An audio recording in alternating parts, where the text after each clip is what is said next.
Mambo yatakayokusaidia au kukuwezesha kuishinda punyeto au masturbation. Masturbation ni mkakati au mpango wa kuzimu ambao lengo kubwa ni kusambaza roho ya uzinzi na uasherati hapa duniani. Ndio maana huu mpango wao wamekuja na mbinu mbalimbali za kuwezesha huu mpango wao. Ndio maana wanatumia picha chafu. Ukizunguka kwenye hii mitandao ya kijamii utakutana na picha chafu, utakutana na video za utupu, utakutana na simulizi. Hii yote ni mpango ambao walipanga kabisa. Lengo kubwa ni kusambaza hii roho ya zinaa kwa vijana wengi. Kiufupi, punyeto ni kujilizisha au ni kufanya mapenzi kwa kutumia vifaa visivyokuwa rasmi. Wameenda mbali zaidi, wamekusogezea hivi vifaa. Sasa hivi vinauzwa madukani. Sasa hivi vinauzwa madukani, wengine wanatumia sijui sabuni, wengine mikono hivyo. Huu ni mpango kamili kutoka kuzimu ambao lengo kubwa ni kusambaza roho ya uzinzi na uasherati kwa vijana wengi. Ni mpango wa kuzimu. Jambo la kwanza litakalokusaidia wewe kuishinda hii punyeto au masturbation, jambo la kwanza, unapaswa kuokoka. Ukisoma kwenye kitabu cha Wakolosai sura ya kwanza na ule mstari wa 13 anasema, na alituokoa kutoka katika nguvu za giza akatuingiza katika ufalme wa mwana wa pendo lake. Kwa ili uishinde punyeto, ili uishi juu ya punyeto, cha kwanza unapaswa kuokoka. Ukisoma kwenye kitabu cha Yohana ile sura ya kwanza na ule mstari wa 12 anasema, bali wote waliompokea aliwapa uwezo na nguvu ya kufanyika kuwa watoto wa Mungu, na hawa ndio waliaminio jina lake. Kwa hakuna namna utaweza kuishinda punyeto au masturbation kama haujaokoka. Unapaswa kuokoka ili Mungu akupe uwezo wa kuishinda punyeto. Ukiokoka, Mungu anakupa uwezo wa kuishinda masturbation. Hautaweza kuishinda masturbation kama haujaokoka. Kwa unapaswa kuokoka ili Mungu akupe uwezo wa kuishinda huo mpango wa kuzimu ambao ndo masturbation. Bwana Yesu asifiwe sana. Na kuna mwingine anaweza akawa ameanza kuifanya hii masturbation kipindi akiwa tayari ameokoka. Unawezekana umeanza kuifanya hii masturbation kipindi tu wewe umeshaokoka. Kwa kama ulikuwa tayari umeokoka, unapaswa kufanya mambo haya yafuatayo ili uweze kuishi juu ya huu mpango wa kuzimu. Jambo la kwanza, unapaswa utubu kwa kumaanisha. Unapaswa utubu kwa kumaanisha. Ninaposema unapaswa utubu kwa kumaanisha, unapaswa umaanishe kweli kweli. Kuna kutubu na kutubu kwa kumaanisha. Kwa unapaswa utubu kwa kumaanisha. Lakini pia unapaswa uamue kutafuta msaada kutoka kwa watumishi wa Mungu. Kubali kusaidika. Bwana Yesu asifiwe sana. Kubali kusaidika kutoka kwa watumishi wa Mungu. Tafuta mtumishi wa Mungu ambaye unamwamini, mueleze, na Mungu ni mwaminifu, atakusaidia. Dhambi ambayo itakuweza ni dhambi ambayo umeamua kuificha. Dhambi ambayo umeamua kuikumbatia, hiyo dhambi hautaweza kuishinda. Kwa na njia nyepesi ya kuishinda dhambi, unapaswa uianike hadharani. Shetani waga anakaa mafichoni. Yaani shetani akaagi hewani, akaagi kwenye mwanga, anakaa gizani, mfalme wa gizani huyu. Bwana asifiwe sana. Na kama kuna dhambi yote ambayo unaificha, hautaweza kuishinda hii dhambi. Kama unafanya punyeto sirini, kama unafanya punyeto ukiwa peke yako huko na hautaki kusaidika, hautaweza kuishinda hiyo dhambi ya punyeto. Bwana asifiwe sana. Kubali kutafuta msaada kutoka kwa watumishi wa Mungu au mtu ambaye unamwamini, na ninamwamini Mungu atakusaidia. Lakini pia njia nyingine itakayokusaidia wewe kuishinda hii punyeto au masturbation, unatakiwa uamini Mungu ameshakutoa. Unatakiwa uamini Mungu tayari ameshakutoa. Usipoamini umetoka, hautaweza kutoka. Hata ukikutana na mtumishi wa Mungu wa aina gani ya kuombea, hata akikuombea akiwa uchi, na kuambia hauwezi kutoka kama haujaamini na haujaamua kuiambia akili yako, mimi sasa basi, mimi na masturbation basi, mimi na punyeto basi. Unapaswa uamini hivyo. Usipoamini hivyo, hautaweza kuishinda masturbation hadi Yesu anarudi.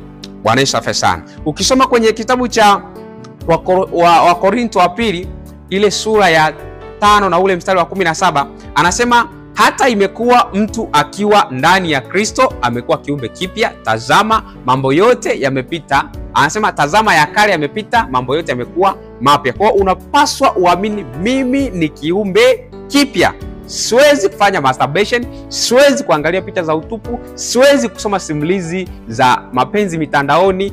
Unapaswa uamini umetoka, na shetani atakapokudondoshea hilo wazo unapaswa kujisemesha. Yani inatakiwa ifikia hatua uigeuze, yani punyeto uione ni kiumbe. Punyeto ni kiumbe kinaishi rohoni. Unapaswa yani uione punyeto kama kiumbe. Ukipata wazo lolote la kukufanya wewe ushawishike kuifanya au kurudi kwenye hii punyeto, unapaswa uisemeshe, siwezi kuangalia picha za utupu, siwezi tena kufanya masturbation. Unapaswa kuisemesha kwa namna hiyo, na unapaswa kuifundisha akili yako ili uweze kuzoeana, ili uweze kuzoea hali mpya.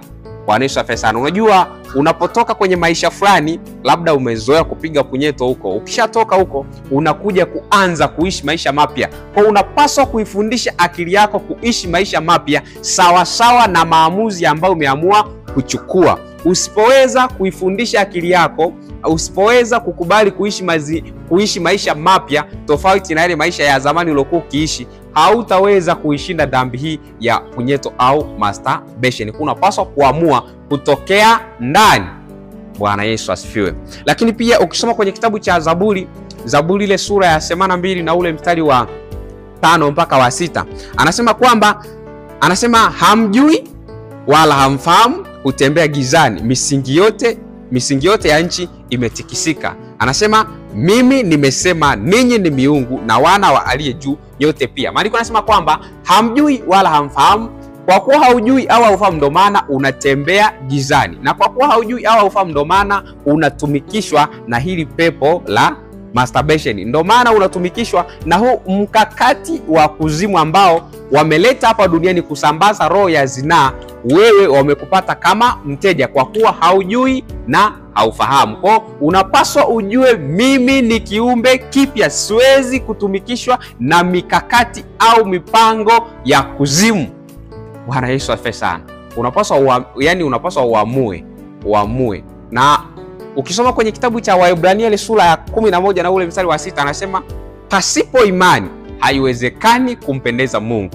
Mtu amwendeaye Mungu lazima amini yeye yupo na huwapa thawabu wale wamtafutao. Unapaswa uwe na imani ya kwamba mimi nimetoka.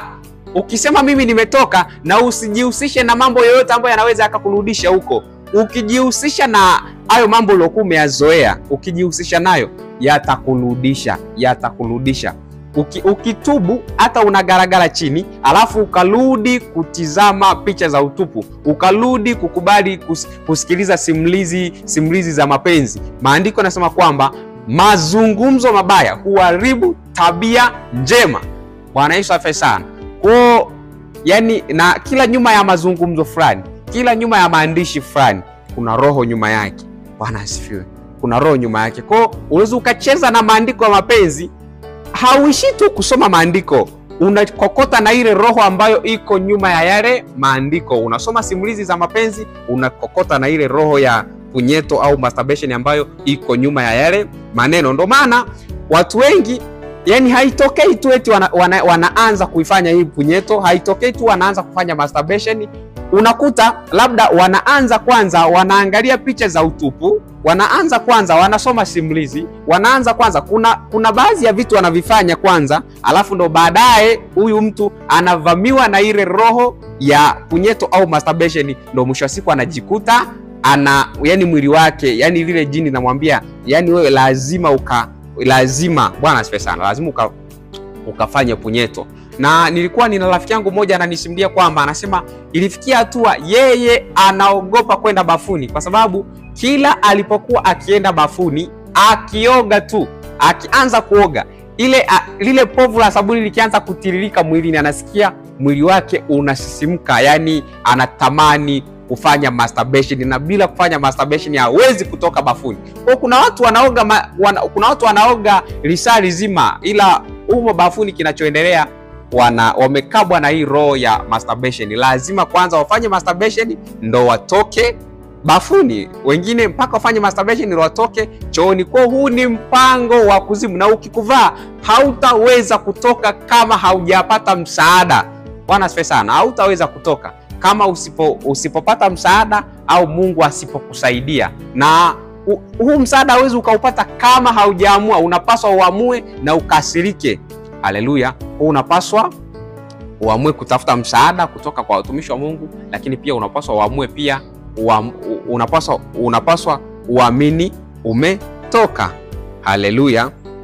Ukisoma kwenye kitabu cha ukisoma kwenye waraka wa kwanza wa Yohana ile sura ya kwanza na ule mstari wa 9, waraka wa kwanza wa Yohana ile sura ya kwanza na ule mstari wa 9, anasema tukiziungama dhambi zetu, yeye ni mwaminifu na wa haki, atatuondolea dhambi zetu na kutusafisha udhalimu wote. Tukiziungama. Usipoungama Mungu hawezi akakuondolea. Kwa unapaswa kuungama ili Mungu aweze kukusaidia kuishinda hiyo masturbation au punyeto. Kwa kuungama ni kuamua. Bwana asifiwe sana. Hakuna mtu ambaye atakuja sema sasa amua. Hayupo mtu akushikie tirungu. Amua kushinda, amua kuacha punyeto. Hayupo. Unapaswa kuamua peke yako. Sasa leo mimi na masturbation mwisho. Unapaswa kuamua hivyo. Na ukishaamua hivyo, anza kutafuta mazingira ya kuihatarisha hiyo dhambi ya punyeto. Neno la Mungu, anza kusoma neno kwa viwango vikubwa. Zaburi ya 119 na ule mstari wa 20 anasema kwamba moyoni mwangu nimeliweka neno lako nisije nikakutenda dhambi. Kwa hiyo tunaona Daudi, moja kati ya njia nyepesi iliyokuwa ikimsaidia yeye kuishi maisha matakatifu ni kwa sababu alikuwa amejaa neno la Mungu. Ukijaa neno la Mungu ni hatari dhidi ya hii punyeto au masturbation. Bwana Yesu asifiwe sana. Hautaweza kuishinda punyeto au masturbation kama usipokubali au usipotaka kujaa sana neno la Mungu. Jaa sana neno la Mungu kwa viwango vikubwa. Neno la Mungu nyuma yake kuna nguvu ya Mungu. Na hii punyeto ni nguvu kutoka kuzimu. Hii nguvu kutoka kuzimu iliyokaa ndani yako, ili iondoke ndani yako, inatakiwa iingie nguvu mpya ambayo ndo nguvu ya Mungu. Bwana Yesu asifiwe sana. Yani hauwezi ukaenda eti labda kwa mganga wa kienyeji, mganga nisaidie nipe dawa ya kutoka kwenye nateswa na punyeto, nisaidie mganga. Hataweza kukusaidia. Unamhitaji Mungu, na usipomkubali Mungu sijui. Na hauwezi ukasema unamkubali Mungu kama usipokaa sana kwenye neno lake. Kaa sana na neno la Mungu ili Mungu akupe nguvu, akupe uwezesho wa wewe kushinda dhambi hii ya punyeto au masturbation. Bwana Yesu asifiwe sana. Ukisoma kwenye kitabu cha Timotheo wa pili ile sura ya 3 mstari wa 15 hadi 17 anasema, na ya kuwa tangu utoto umeyajua maandiko matakatifu ambayo yaweza kukuhekimisha hata upate wokovu kwa imani iliyo katika Kristo Yesu. Kila andiko lenye pumzi ya Mungu lafaa kwa fundisho na kwa kuwaonya watu makosa yao na kwa kuwaongoza na kwa kuadabisha katika haki, ili mtu wa Mungu awe kamili, amekamilishwa, apate kutenda kila tendo jema. Mstari wa 16 anasema kwamba kila andiko lenye pumzi ya Mungu lafaa kwa fundisho. Kila andiko lenye pumzi ya Mungu lafaa kwa fundisho. Kila andiko ila liwe andiko la Mungu. Sasa unaposoma kila maandiko utakokota pumzi ya kuzimu ambayo itakusukuma au itakufanya wewe uendelee kuwa mtumwa wa zinaa, au hii masturbation. Bwana Yesu asifiwe sana. Kwa hiyo unapaswa kujaa sana neno la Mungu. Tafuta maarifa ya neno la Mungu. Kuna tofauti kati ya mtu ambaye anasoma maandiko. Kuna tofauti kati ya mtu ambaye anasoma maandiko na mtu ambaye anasoma neno la Mungu. Yule anayesoma maandiko kila siku yeye anaonaga ni maandiko. Kila siku yeye anaona ni maandiko. Anaona ni Zaburi, anaona ni Kutoka, anaona ni Mathayo, anaona Yesu ameenda Galilaya akarudi na wanafunzi wake. Huyo ni mtu ambaye anasoma maandiko. Mtu ambaye anasoma neno la Mungu ni mtu ambaye akikaa kwenye neno la Mungu anakutana na siri za Mungu. Kutokea kwenye hizo siri za Mungu anajua nini cha kufanya. Anakutana na hekima ya Mungu ya kumsaidia kutoka kwenye tatizo fulani. Ukisoma neno la Mungu alikusaidii. Wewe ulikuwa hausomi neno la Mungu bali ulikuwa unasoma maandiko. Bwana asifiwe sana. Wewe wangu unaona maandiko, auoni, ausomi neno la Mungu, unaonaga maandiko. Kwa hiyo tutoke kwenye level za kusoma maandiko, tuanze kusoma neno la Mungu ili tuweze kupata ushindi wa kiungu ndani yetu. Bwana asifiwe sana. Kwa hiyo ili uweze kushinda punyeto au masturbation, unapaswa kusoma sana neno la Mungu, sio maandiko ya Mungu, neno la Mungu. Soma sana neno la Mungu. Daudi anasema, moyoni mwangu nimeliweka neno lako. Moyoni mwangu nimeliweka neno lako, nisije nikakutenda dhambi. Kwa ili uweze kushinda punyeto, unapaswa moyoni mwako unapaswa kujaza neno la Mungu.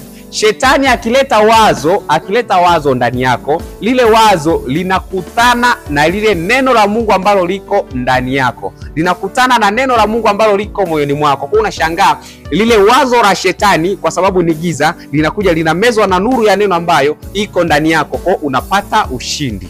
Bwana asifiwe sana. Lakini shetani akileta giza, anakuja na kutana na giza, linakuwa giza square, na kitakachotokea ni wewe kuendelea kuwa mtumwa wa hii dhambi ya punyeto au masturbation. Wewe utaendelea kuwa mteja wa shetani, utaendelea kuwa mteja wa kuzimu. Bwana asifiwe sana.